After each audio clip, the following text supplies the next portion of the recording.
So how does a rocket that increases its height and size by just over 1%, how is it able to more than double its payload to orbit? 3 clear ways. Shedding parasitic mass, which I'm going to call parasitic, reducing gravity losses and increasing the size of the rocket. And there's perhaps other methods that SpaceX know and I don't. But we first need to understand something known as the ideal rocket equation, which I've just put on here. Delta V is about how much change in velocity is needed.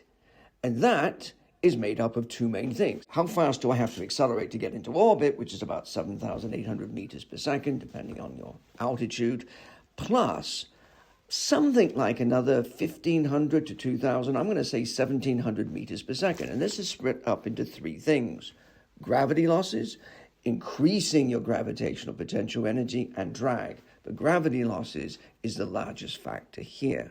Let's go back. The delta V is the same if you want to get into orbit. The ISP, or the specific impulse, is about the same for both version 2, version 3. But the actual ISPs are about the same.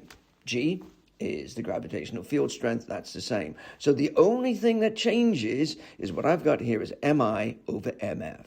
What is that? That is the mass fraction. And now the mass fraction is really important, and it's made up of 2 things. The top one is the initial mass divided by the final mass. What's it made up of? The initial mass is made up of the fuel, the dry mass, the actual skin and the engines and all the rest of it, plus the payload. Now the final mass is the same, it's the dry mass and payload, but we also have, particularly for Starship, as it's reusable, a lot of residuals, particularly for re-entry and landing. Now, we said there are 3 ways. Let's take the first one, shedding what I'm going to call parasitic mass. And this comes down to the star of the show, which is Raptor 3. It has, on average, about 1 ton less, not so much just in the engine, but because of the internal plumbing, that it removes the need for most of the thermal shielding and the fire suppression systems. This saves about 1 ton per engine.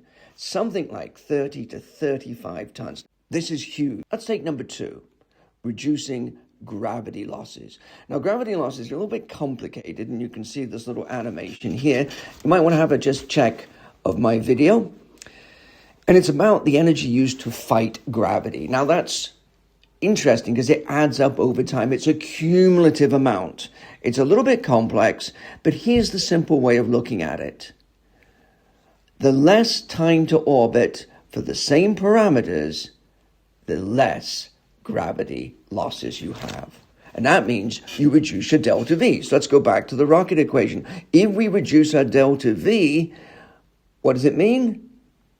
We need to reduce our mass fraction. And in fact, you reduce your mass fraction by more than double than of your delta V.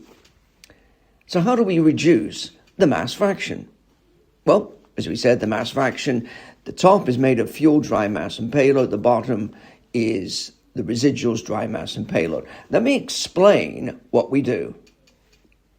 Let's imagine, it's a very simple statement, and it's not the right numbers. I have 100 tons for fuel, 10 for dry mass, 10 for payload, and my residuals are 10%. So that gives me a mass fraction of 120 over 30, which is 4. Now let's increase the payload from 10 to 20. What happens? We reduce the mass fraction to 3.25. Now, the reality, mass fractions are more like 10 or something like that. But by adding payload, it reduces the mass fraction. Why? Because we have a smaller delta V needed. Now let's take number 3, increasing the size of the rocket. I want to focus on something known as the volume to surface area ratio. And I'm just going to highlight here with a little block where I'm going to show a booster as being basically 10 squares. Volume of 1 meter each square, and a surface area, each one of 1 square meter. Now, we recognize that the bottom one is mainly made up of engines. So what do we have? We have a volume of 10 and divided by a surface area of 44. Nope, 42, my mistake. 10 on each side and 1 on the top and the bottom. So let's imagine that the bottom square is only made up of engines. So that's now increased the height of this, not the diameter. I'm showing it as squares, so not the actual size of the square. We add one more square. So now we have 11 high, 10 of which are fuel and 1 of which is an engine. Now have a look at the ratio of volume to surface area. When we recognize it's actually to do with the amount of volume of fuel, what we've got is an increased rate of volume of fuel to surface area. Volume represents how much fuel is related, and the surface area, the increase in the dry mass. And as the same method, how do we mitigate the increase in mass fraction? We increase the payload. So three methods plus whatever SpaceX knows, which I don't. And the star of the show is the Raptor 3. The Raptor 3 has the same size, dimensions, less mass, less parasitic mass around it, greater thrust, which we're going to know as thrust density, same packing density. I still get 33 on the booster.